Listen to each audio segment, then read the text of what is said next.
I bought the Worthman's house, I'm Okay. told it's known as, down the street. Yes. So we moved in there. Okay. Once upon a time, it told me very loudly that it was recording, and it has changed. It does look like we are recording. Do you have Okay. school age kids there? My oldest is 6, so he'll be going into first grade. Okay. And then my daughter's 5. She's going into kindergarten this next year. And then we have a 1-year-old. Okay. So we are recording. Okay. All right. There we go. Welcome, everybody. I'm Lori Yoakum. I'm the director here at Wilson Public Library, and we're so glad to have Cozad Community Health Systems here to talk to us about a new program. Yes. And I want to make sure I'm saying this right. Senior Life Solutions. Yes, ma'am. All right. So everybody kind of knows the drill. We get presented and then we fire questions away. Yeah. So thank you so much for joining us today. Yeah, thanks for having me. So we're a new program that opened up here. It's not a new program in general, just new to the area. There's over 180 of us across the country. Even just locally, there's one in Gothenburg, Cambridge, and Callaway. We are always going to be at a critical access hospital. We won't be in the bigger cities. The company believes in being in the smaller, more rural areas where there's not a lot of resources and a lot of need. So that's why we're here. We provide mental health support for the elderly, generally 65 and older. So I'm not quite there yet. Well, and usually for our services, you kind of got to be retired because it's pretty intense. Not there yet either. Yes. It's pretty intensive. Generally, we do group 3 times a week. That's mostly what we do is group talk therapy. There is a couple of individual sessions you'll get monthly. You'll meet with our doctor once a month. And we're just here to support, through just the aging process. We lose loved ones as we get older. Financial strain can be hard. Familial strain or missing family, right? Your kids grow up, move away, have the grandkids, travel gets harder, new diagnoses, things like that. Just what would be considered normal, right, at everybody's level, but it really, personally can get hard. Yeah, so when you talk about that you meet 3 times a week, is that at the hospital or Yes. where do you meet? Yep, it'll be at the hospital in person. Right now, our programs therapist is actually on maternity leave herself. She'll be coming back, I think, at the end of the month. So right now we're doing telehealth through our therapist, but that's not forever because I think therapy is a little more beneficial in person for sure. Yeah, I would think especially after COVID. Yes. We've all found out that people really need that connection. Yes. And in person is so much, I would say, healthier. Yes. But, And if you have that to is the goal for sure. We just got to get our therapist back. Yeah, I was gonna say, and that, to me, that's a great alternative. Yes. Kind of like today, not everybody can be here, so we're glad that we can record this. Yes, put it out absolutely. there. But yeah, you can get so much more Mhm. in person. Yep. And our doctor will always be telehealth. So that's something, but we meet with her once a month, a bulk of the service comes through the therapist. So, yeah. Any questions? Well, how do people sign up? How do they find out about this? So that's the really cool part about this program compared to other things. You think like it's a specialty thing, whatever. So you got to go to your doctor, you got to get a referral, you got to do all these steps, right? You don't have to with us. You can refer yourself just by calling, giving us your information, and we run your insurance. We go from there. You can refer a friend, neighbor. So you can get self-referrals. You can refer people and they don't have to have like a diagnosis already or anything like that. You could know, oh, my neighbor lost his wife 3 months ago, and I think he's really struggling with it. Here's his name and phone number. I think he'd be good for your program. I think you could help him, and we would reach out. And is this something that you have to have, that goes through insurance? Yes, Okay. generally, because it can get expensive pretty quick, healthcare things. So. But this is really more for the mental Yes, part. yeah, this is mental health, yes. But we bill medical insurance. We accept all insurances, but not all insurances accept us. But we do start the process there and make sure that insurance will cover. And even if your insurance won't cover us, we're not just going to turn you away. We can put you in contact with the state representative, can help you find some different options if that was something you'd be interested in. Otherwise, we would find you some other resources. Has this already started? Yes, we just opened our very first, like our admission day, we call it, was April 28th. So we've been open just a little bit, but. And how many people are involved? Involved, like, are you asking how many patients? Yeah. So right now we have 7. Okay. And you all meet together? What was that? You all meet together then? Yes, it kind of depends on, what the doctor decides for treatment order. Cause you don't have to do 3 days a week. You could do 1 or 2, it just kind of depends on where you're at, what you need. So right now, most of them are all kind of 2 days a week. So we don't always have 7 in a group. We'll have like 3 one day and 2 another and 4 another, just however that shakes out. So, you do not have to do 3 days a week. That's just probably the most beneficial treatment plan for you, but you're not required to do 3. So. I'm trying to think. So there's a process, so you can talk to your doctor and you can just call the hospital. Yeah, you can You just could have call a us friend. directly. Yeah, you could call us directly if you thought you needed help. If there's somebody that you know in your life that you think could benefit. Yeah, and I saw that you have some brochures, so you have Yes. some with me so I can. Absolutely, pass them absolutely. out. And our number is on the bottom of everything. And you can hand them out, share them with friends, family, leave them on bulletin board if you have that, something along those So you lines. said this is nationwide. How long has this program been in existence? Do you know? Don't quote me, but I believe it started in 2000 or 2001. Oh, for a long time. Yes, I believe. I haven't been with the company long enough to know that off the top of my head yet, but somewhere around the 2000s. Not in the 90s, but before 2005 I'm pretty sure. So it's been a long time, and obviously it's working because they're constantly expanding, So obviously it's something that is beneficial. Is it in all 50 states right now? Do you know? Not all 50. I know that. But it is, like I know of programs in West Virginia, I know of programs in Texas and Utah, and like it's widespread. The home company is based in Tennessee. But then there are some different branches of this company. Senior Life Solutions is just specifically what we do. They do have a few other branches, so. And then how many people are employed at the hospital that work directly with us? So we are considered hospital employees, even though we're kind of like through a different company. It's kind of like a contract. But it is just me, my office patient coordinator, Katie, and our therapist, Kira. Okay. So. And where are the doctors from that you work with as far as telehealth? Yeah, so our doctor specifically for our program, she is in Texas. She is licensed in Nebraska. And it is, like I said, all telehealth. She's a psychiatrist. So she treats through telehealth, does the admission, all those kind of clinical things behind the scenes. So, yeah. What are some things that we can do better as a community to support people?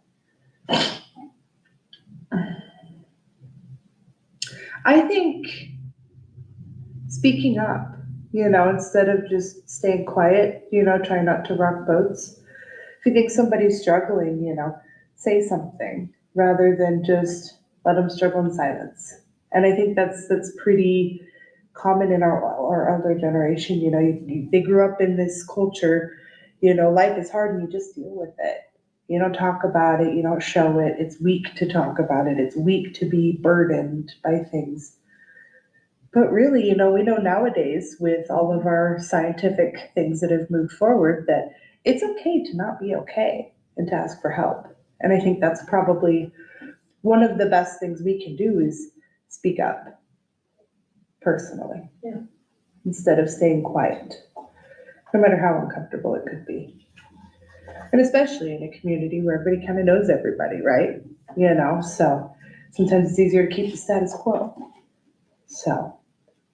Yeah, because you go along with that. You never know what somebody else is going through. Mm-hmm. Right. Well, and like, everybody knows, oh, they recently lost a spouse. I used to see him out, doing this all the time. I used to see him doing that. I don't see him anymore. And just, leave it. Say something, show up, I've heard, because I'm new to the community, I've heard how everybody kind of showed up for everybody else when that hailstorm hit a couple summers ago. And then everybody just kind of came out and started working together. And I think that's a really beautiful thing. And I think that that's amazing. I think we could also translate that to our mental health too, right? Because this community has proven that they're capable. So you said you're new to the community. Yes. Where did you get your interest in mental health? Well, so I'm an LPN and I applied for this job. I wasn't 100% sure what I was getting myself into, but I was a nursing home nurse. I've been in a nursing home about 5 years before this job. Elderly are kind of my people. I went into nursing school like everybody else thinking I wanted to be a labor and delivery nurse. And I was already working at a nursing home at that time, and slowly just working at the nursing home, I was like, maybe I could do this, maybe this is it. And I'd stepped into management and I did love that role. It just wasn't the right place for me. So, and something I struggled with as a nurse working the floor, there was never enough time to do all the treatments, but also talk to them. Because so to make that connection. Right. And I did my best and I tried so hard to make the connection. I was constantly working 14-hour shifts because I was always stuck late, catching up charting and things. And I just, thought to myself, mental health is hard at any stage of life. But as we get older, people kind of, I guess, ignore it or brush it off, And I think that might be one of the times where it's the hardest. Because I've had one of our patients tell me, yeah, all my friends are dead. Mm-hmm. What do you do with that? Yeah. How do you handle that? I remember my grandma, she lived to be to 100. Mm-hmm. And I remember her telling my dad that she thought God forgot her because everybody else had. Yeah, really and it is. And in a lot of cases, your health declines, your kids can't take care of you because they're busy with their lives and their kids and all the things. And sometimes we end up in a nursing home and then, life's busy, visiting is hard.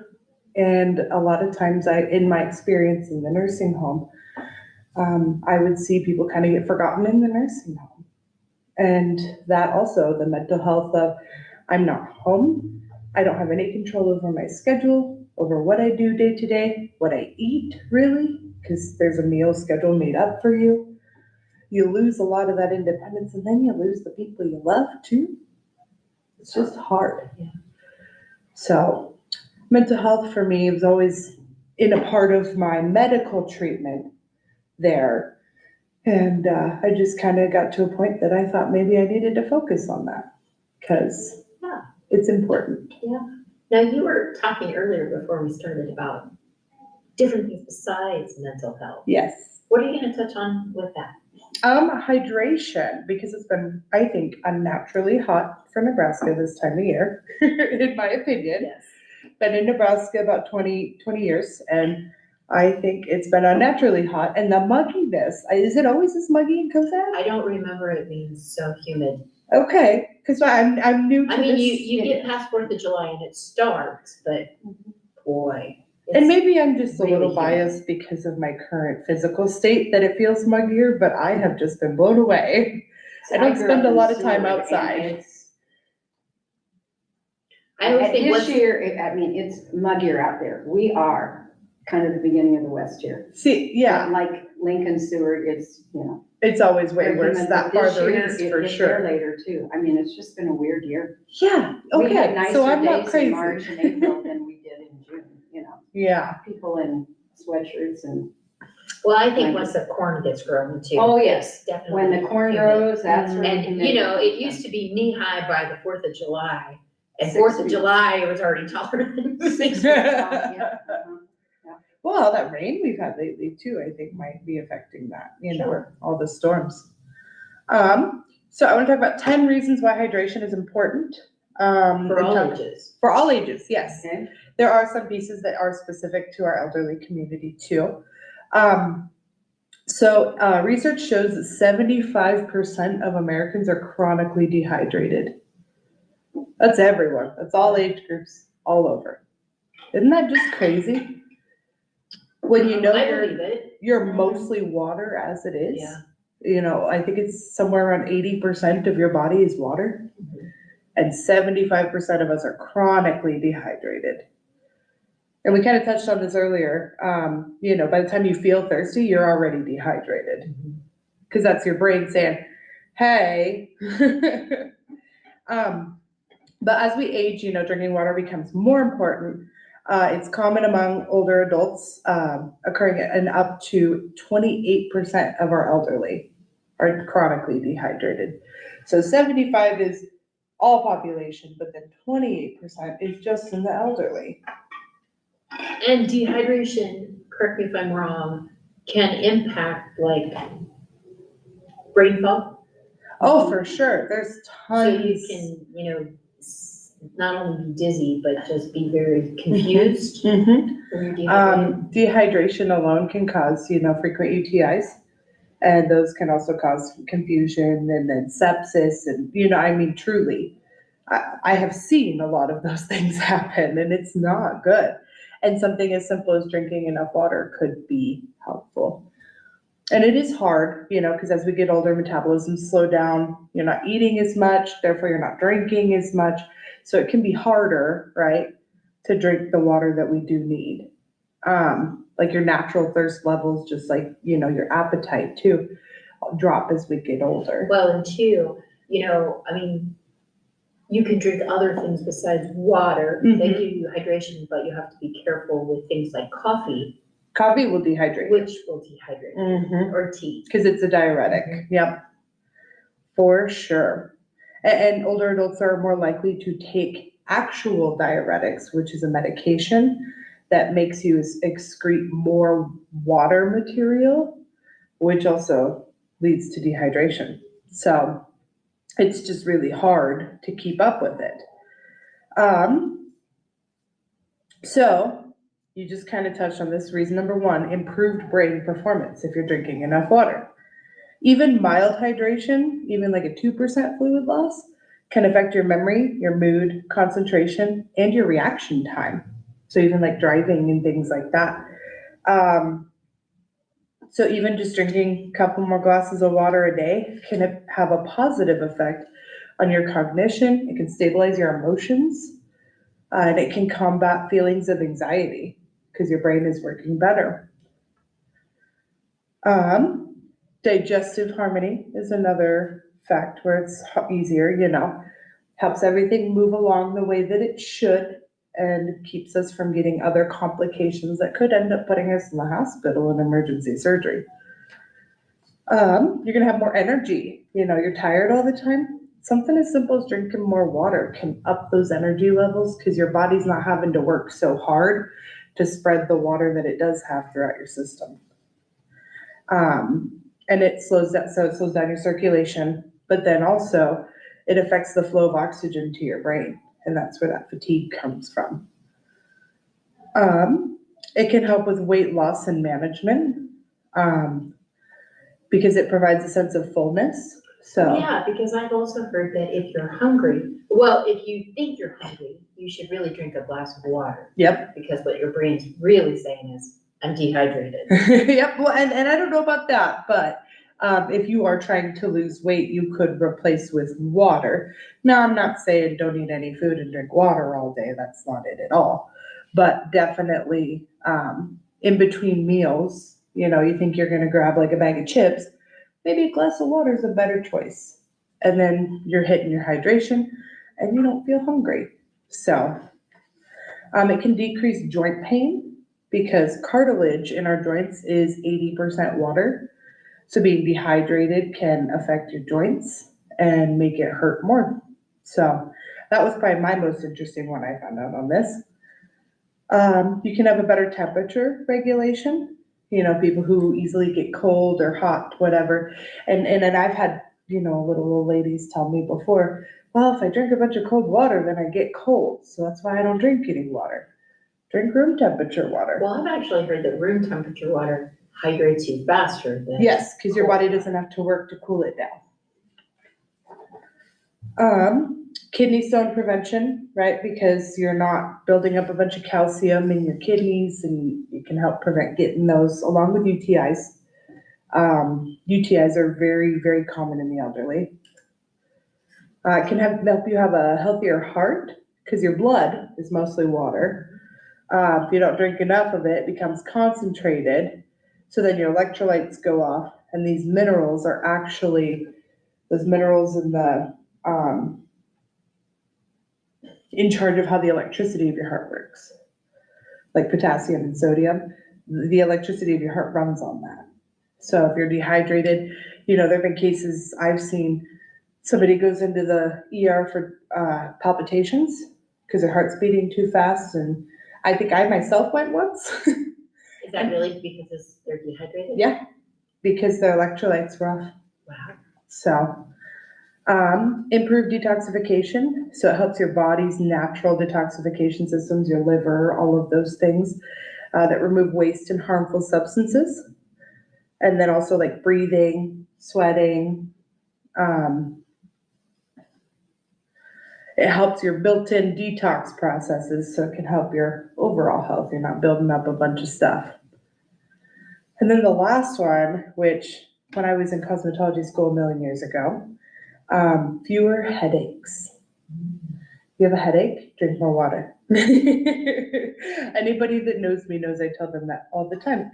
And I learned it from my cosmetology teacher a million years ago when I graduated high school. Really? Because that's what she always said. You're tired, you got a headache, drink more water, drink more water. And I thought she was crazy, and now I'm on board. So how much, it used to be drink eight glasses of water a day. Now what do you think? So that's an easy rule to remember. But you could also, yes, that's still true, but you could also use the body weight formula. It's 1/3 of your body's weight, and drink that number of ounces in fluids. So you divide your weight by 3, drink that many ounces of fluid a day. Does that make sense? Yeah. So if you weigh 150 pounds, try to drink 50 ounces of water a day. So if you're talking about 8 glasses of 8 ounces, that's 64 ounces, so. Yeah, but if you weigh 150 pounds, it's just a different way to think about it.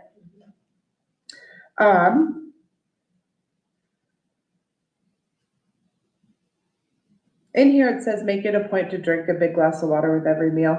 I don't necessarily agree with that, because water can dilute the nutrients you get out of your meals, So I try to actually not drink any water with my meal and drink it more in between, because then you get more nutrients out of your meal.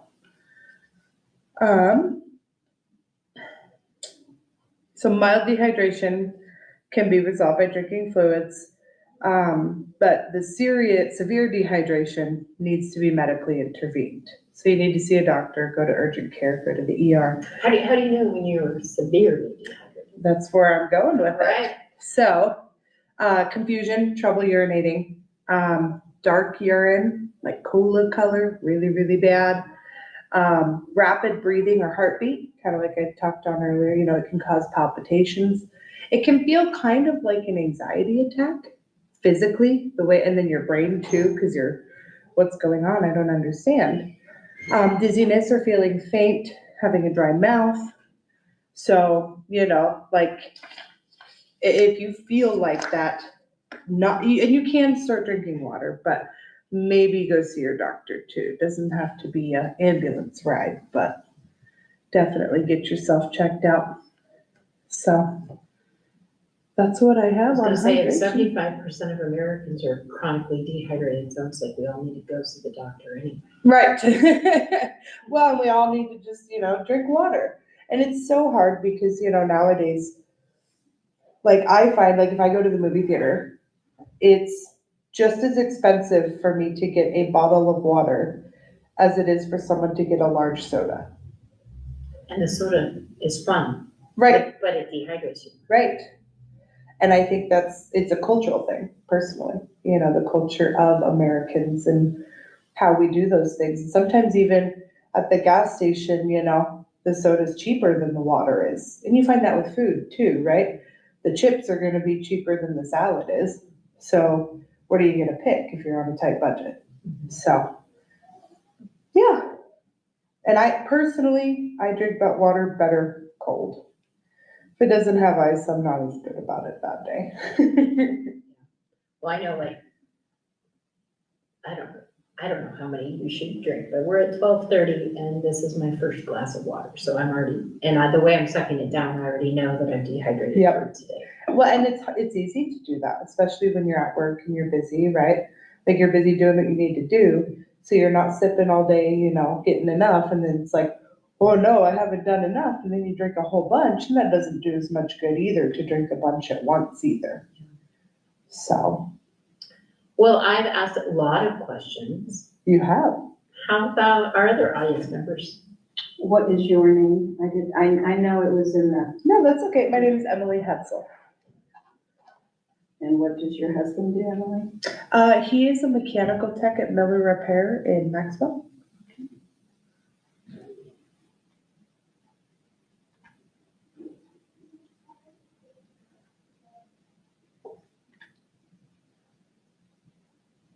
If your program uses insurance, and you're dealing with older people, probably a lot of those will have Medicare.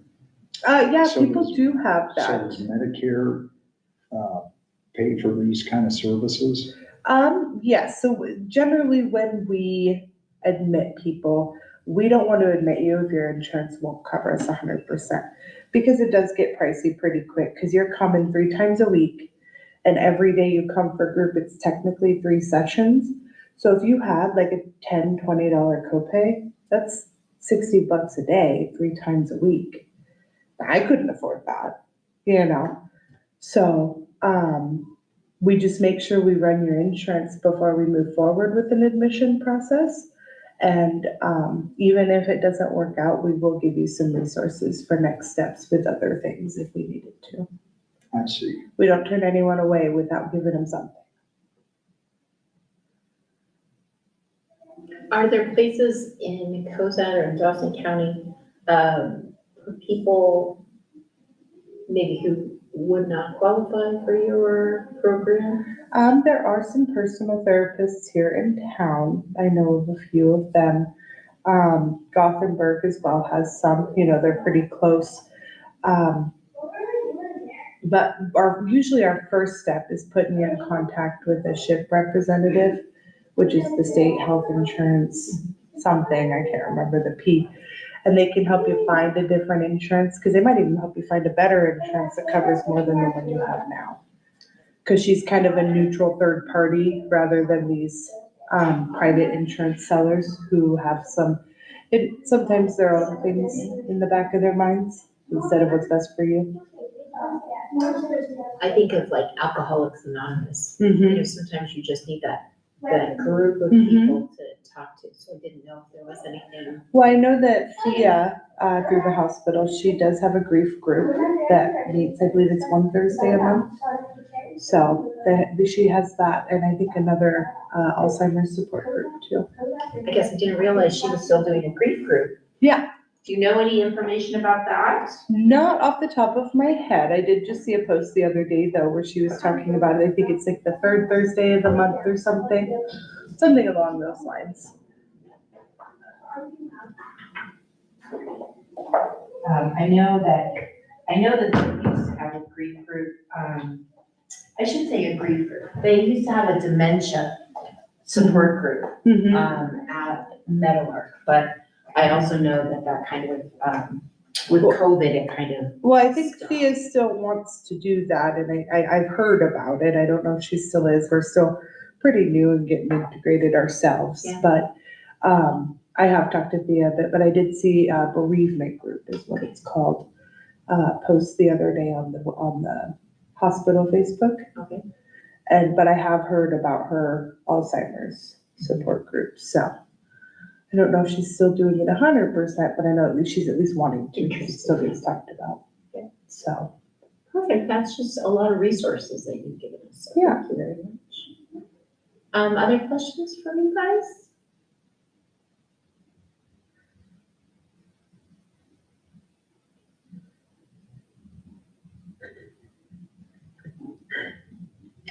I don't think I have anything. I'm like the quintessential teacher. well, You crickets say are, it and then it's like crickets and you What? wanna answer. sometimes Yes, crickets are nice, right? Because Yeah. then you know you covered what you needed to. Yeah. Well, you give people a little bit of that extra thought processing time, so. Emily, thank you so much for coming today. Absolutely, it was my And, pleasure. I'll take some of those and Absolutely. we'll have them at the front desk. I would love to tell everybody what our August community chat is, but obviously I haven't drank enough water. I'm not joking about that. I haven't drank enough water. but We never I do. Cannot even think of what I'm doing in the next hour, let alone what I'm doing. Well, I think maybe lunch at this Mushroom point. too. Yeah, something with water, I think. Anyway, thank you for joining us Thanks and for having me. yeah, and with that, give me a second, we'll stop it. Look this way, I took